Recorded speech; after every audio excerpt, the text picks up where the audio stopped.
صبح و شام پیش آنے والی مصیبتوں سے حفاظت کی دعا۔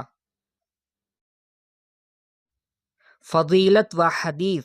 رسول اکرم صلی اللہ علیہ وسلم نے فرمایا، جو شخص ان کلمات کو صبح کے وقت کہتا ہے شام تک ہر بلا سے محفوظ رہتا ہے، اور جو شام کو کہتا ہے صبح تک محفوظ رہتا ہے۔